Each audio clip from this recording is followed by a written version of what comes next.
جو اکانومی ہے پاکستان کی بیٹھی ہوئی ہے جی بالکل $4 ارب پاکستان جیسے ملک کے لیے بس یہ سمجھے کہ کچھ بھی نہیں ہے. ہم تیل بھی نہیں ایک مہینے کا امپورٹ کر سکتے اتنے پیسوں کے اندر. تو کتنے دن گزاریں گے ایسے؟ ہمیں اکانومی کے اوپر فوکس کرنا ہے, تو یہ بیج کینی ختم کرنی ہے. جی اس کے اوپر فوکس ہے, ہونا چاہیے.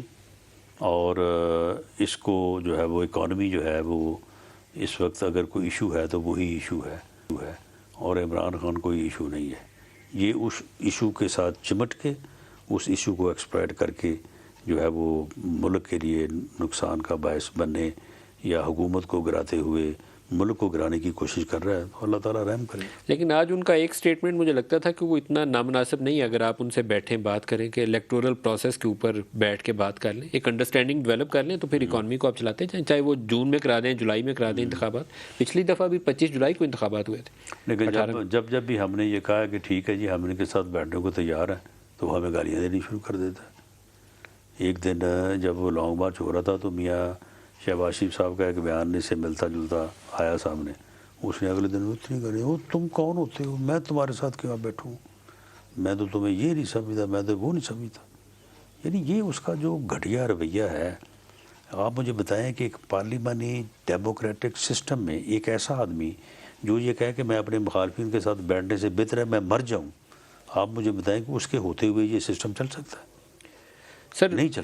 ایک سوال آپ کو اسٹیبلشمنٹ کے حوالے سے جاننا چاہتا ہوں. جب تحریک انصاف کی حکومت بنی تو کرنٹ اکاؤنٹ ڈیفیسٹ اس وقت بہت زیادہ تھا آخری آپ کے سال میں, تو جنرل باجوہ نے اس وقت ایک رول پلے کیا تھا. سعودی عرب, you a E, Qatar, China سے $10 ارب کا پیکج اکٹھا کیا تھا, جس سے ہم سموتھ سیلنگ آگے شروع ہو گئی. ابھی بھی موجودہ چیف کا وزٹ سعودی عرب اور یو اے ای کا اسی سلسلے کی کڑی تھی.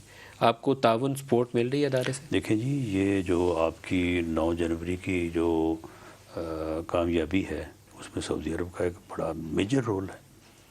یعنی 9 میں سے 4.2 اسلامی ترقیاتی بینک, 1 بلین ان کا اپنا, اور آلموسٹ 1 بلین کے قریب جو ہے وہ یو اے ای اور قطر کا. تو یعنی 4 اور 1 5 اور 6, 9 میں سے 6 تو یہی بن جاتے ہیں.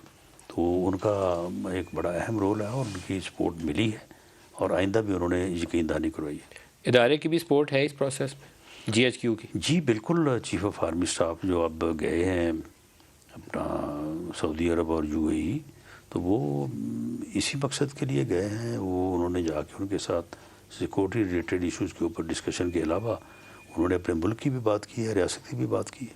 یہ آنے والے دن بڑے اہم ہیں جی, کیونکہ انٹرنیشنل مانیٹری فنڈ سے ایگریمنٹ چاہیے, اور یہ جو بیج یقینی ہے کہ ڈیفالٹ ہو جائے گا, روپے کے اوپر دباؤ چل رہا ہے, بلیک میں مل رہا ہے, 40-45 روپے اضافی آپ کو دینا پڑتا ہے بلیک میں. تو اس سے ہم نکلنے کے لیے یہ 3-4 ہفتے کام کرنے کی ضرورت ہے. نکل جائیں گے اس سے؟ جی بالکل. یعنی اپنا جو اسحاق ڈار صاحب ہیں وہ اس کے اوپر پوری محنت کر رہے ہیں. اب یہ یو اے ای سے اور سعودی عرب سے جو ہینڈ ہولڈنگ ہوئی ہے, اور اب چائنا بھی ہو سکتا ہے کہ پرائم منسٹر جائیں یا ان کا بھی دورہ متوقع ہے. تو اس کے بعد اب آئی ایم ایف کو بھی یہ سمجھ آ رہی ہے کہ now we can stand, we can survive. تو آئی ایم ایف کا معاہدہ بھی ہو جائے گا. اور چائنا سے شی جن پنگ کا دورہ متوقع ہے. ہاں, اور وہ لیکن مارچ سے پہلے ہو جائے گا. بہرحال جی کراؤن پرنس کا تو جو ہے وہ فروری میں ڈیو ہونا چاہیے, اور اس کے بعد مارچ میں ان کا. تو ان دونوں سے میں سمجھتا ہوں کہ یہ ساری صورتحال جو ہے بہتر ہو جائے.